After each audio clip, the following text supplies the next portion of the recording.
Good evening, Ron. Thank Hi. you very much for all three for seminars. Wonderful, thank you. My question is that you said that you had the blood of our Lord examined by the Israelis. That's correct. What was their determination of that? Okay. Now, we won't be able to take second questions. I'm sorry if you're on your second one. Please just step out. I love you, but we're running out of time.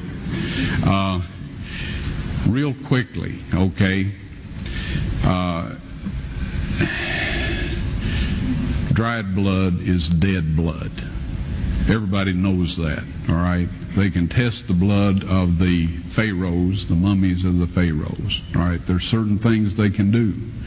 They cannot get a chromosome count by any method I'm familiar with, all right? Things keep changing. I don't profess to know everything. However, there's no way I know that you can get a chromosome count out of dead blood. You can get a DNA and some other things, but not a chromosome count, all right?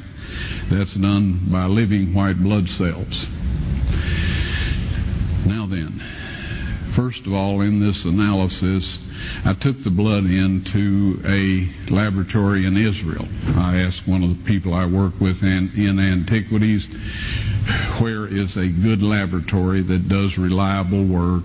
And they said, such and such, such and such. I took it. I just said, please examine this blood and tell me what you can tell me about it.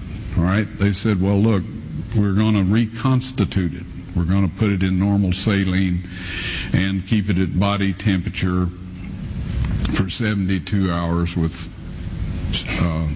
gentle swirling. All right? That's their business. That's great. I said, now I want to be there when you check it out. They said, fine. So I was back.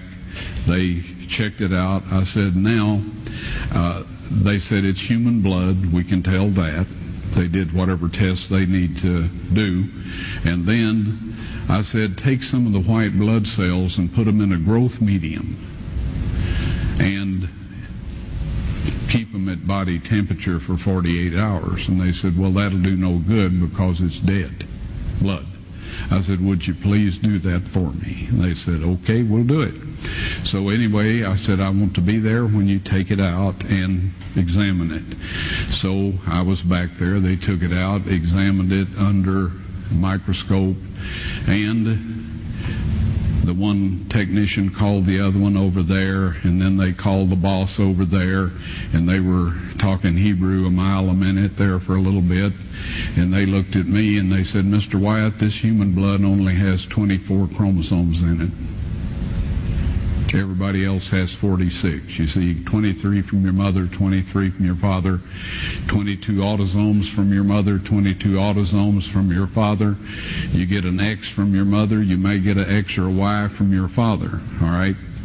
This blood had 23 chromosomes from the mother's side, one Y chromosome only. You see, a child could not have developed if they hadn't had the autosomes from the mother. So all of his physical characteristics were determined by his mother's side of the family, her autosomes. His maleness was determined by this one Y that came from a source, not a human male. Then they said, this blood is alive. And then they said, whose blood is this?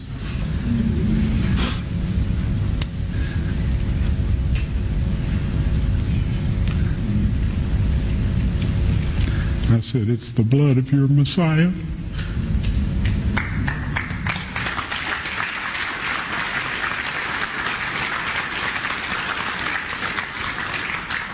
And I assure you, those men's lives have changed. Well,